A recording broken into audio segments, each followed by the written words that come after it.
IQ level क्या होता है? टॉपिक भूल जाते हैं, मतलब आपके दिमाग में दूसरा टॉपिक चलता है।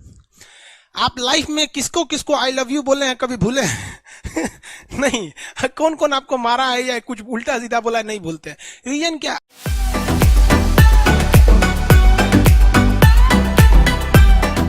आईक्यू लेवल क्या होता है? ब्रेन का सबसे महत्वपूर्ण हिस्सा जो होता है सेरिब्रम होता है। सेरिब्रम ही हमारी मेमोरी को कंट्रोल करके रखता है। जिसकी मेमोरी अच्छी होती है उसे पढ़ाई लिखाई की चीजें, हर चीजें याद रहती हैं। तो इसको नापने का भी कोई ना कोई एक यूनिट होना चाहिए ना। जैसे हम आपको गेहूं देंगे तो तुरंत उसको किलो में नापिएगा, चावल देंगे तो किलो में नापिएगा, कपड़ा देंगे तो मीटर में नापिएगा, गैस देंगे तो वॉल्यूम में नापिएगा, एमएल में नापिएगा, लीटर में पानी नापिएगा। उसी तरह से हम कितना देर याद रखते हैं इसको काटेक्स में नापते हैं। जिसका काटेक्स ज्यादा उसको कहते हैं कि ससुरा बहुते इसका दिमाग तेज है, यानी इसका आईक्यू लेवल ज्यादा है। और जिसका काटेक्स यानी याद रखने की क्षमता कम है उसे कहते हैं कि इसका काटेक्स कम है, यानी आईक्यू लेवल इसका कम है। समझ में आ गया कि नहीं आ गया? किसी को दिक्कत? अब हम आपको एग्जांपल देते हैं। आपकी लाइफ में बहुत सारे टीचर आए होंगे। कुछ टीचर आपको नोट्स खोल के पढ़ाते हैं। कोनो किताब उताब नहीं है जी? यहाँ कोनो किताबें ना है, खाता बुक वे देना है, इसी को समझा देते। देखो, ये हिसाब किताब वाला किताब है। दिवाली के समय हिसाब किताब फाइनल होता है ना, सबका सैलरी उलरी का। आईक्यू लेवल बढ़ाने के लिए हम आपको बताए भी थे, दिमागीन खाइए, अच्छा रहता है। एक ही तरह की सोच मत सोचिए, अच्छा रहता है।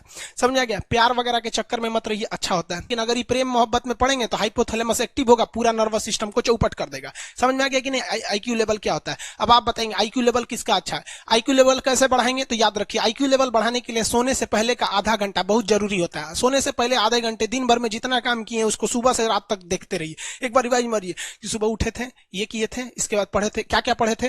खान सर ये पढ़ाए थे, आप कहीं मैथ पढ़े होंगे, उसको सोचिए मैथ में क्या पढ़ाया गया था। खटाखट खटाखट आपको सोचना ही है ना, सोचने में कितना टाइम लगता है, खटाखट। तो अगर इसको रिवाइज करते रहेंगे, गिन के 42 दिन में आपका आईक्यू लेवल तेज हो जाएगा। फिर आप कहेंगे कि सर जी हमरो बिना किताब का याद हो गया। और अगर यही खत्म हो जाएगा तो क्या कहिएगा, आपका भी आईक्यू लेवल गिर जाएगा। टॉपिक भूल जाते हैं, मतलब आपके दिमाग में दूसरा टॉपिक चलता है। आप लाइफ में किसको किसको आई लव यू बोले हैं, कभी भूले हैं? नहीं। कौन कौन आपको मारा है या कुछ उल्टा सीधा बोला है, नहीं भूलते।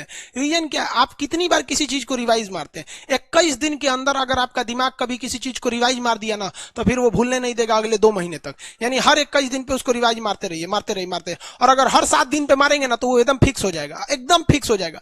हम लोग को क्या है भैया, दिन रात पढ़ाते पढ़ाते पढ़ाते पढ़ाते आदमी पगला जाता है। इसलिए अब कोई नींद में भी पूछेगा खान सर स्वायत्त तंत्रिका तत्व किसे कहेंगे, स्वायत्त में कुछ नहीं आएगा, ये आ जाएगा आपका सिंपैथेटिक और पैरासिम्पैथेटिक, बस यही आ जाएगा। क्यों इतना जल्दी जल्दी जल्दी जल्दी रिवाइज मारा आदमी? ये हमारा सब कॉन्शियस माइंड में घुस गया है। सब कॉन्शियस, देखिए कॉन्शियस माइंड उसे कहते हैं जिस पर हमारा कंट्रोल रहता है।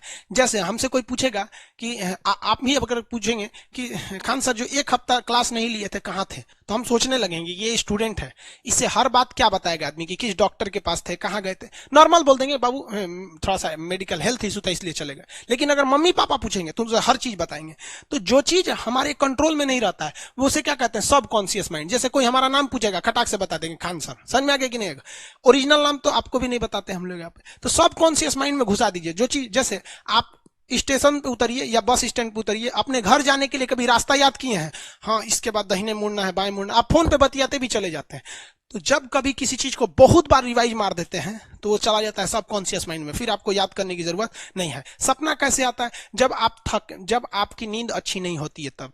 नींद प्रॉपर लिया कीजिए, नींद में कोई कमी नहीं आनी चाहिए। आप जिस दिन बहुत ज्यादा थके रहेंगे उस दिन कोई सपना नहीं आता है। हम लोग का जब ऑफलाइन क्लास रहता था, सुबह 7 बजे से रात 9 बजे तक पढ़ाता था आदमी, जो ने करवट सोता था उधरे उठ जाता था, सपना का नाम ही नहीं आता था। समझ में आ गया कि नहीं? सपना वगैरह नहीं। एक चीज पूछ रहे हैं सर, कोमा क्या चीज होता है और सर दर्द क्यों करता है?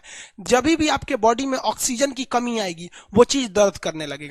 जैसे आप दौड़ेंगे तो आप सांस ज्यादा नहीं ले पाते, ऐसे लेते हैं तो बॉडी में सांस नहीं पहुंच पाता और हाथ पैर में आपके लैक्टिक एसिड जम जाता है, जिसलिए दर्द करने लगता है। तो जब कभी भी मेहनत करने लगेंगे या फिर एक दब हो जाएगा तो ब्रेन दर्द करने लगता है।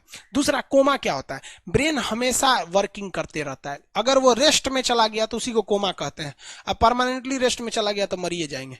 बेहोशी में क्या होता है कि ब्रेन और स्पाइनल कॉर्ड का संपर्क टूट जाता है। ब्रेन और स्पाइनल कॉर्ड का संपर्क टूट जाता है तो उसी को क्या कहते हैं? बेहोश हो गया है। पानी उनी छिड़केंगे ना तो स्पाइनल कॉर्ड में उसमें संपर्क जुट जाएगा। लेकिन ब्रेन और स्पाइनल कॉर्ड कामें नहीं कर रहे हैं तो कोमा में चले गए। कोमा को हाफ डेथ कहा जाता है, आधा मरा हुआ व्यक्ति है। जो व्यक्ति कोमा में चला जाता है ना, कोई जरूरी नहीं है कि वापस आएगा ही आएगा, लेकिन बेहोश है तो कोई दिक्कत नहीं, पानी फेंकिए मार देगा उसको। कहते हैं लोग बिहार में, लोग दांत लग गया, फीट मार दिया, पानी फेंकिए सही हो जाता है। अब अगर तुम लोग नए हो तो सब्सक्राइब करो, वो जो लाल वाला बटन है उस पे ठुमका फेंक के मारो या नलका, मुझे नहीं पता, बस क्लिक हो जाना चाहिए।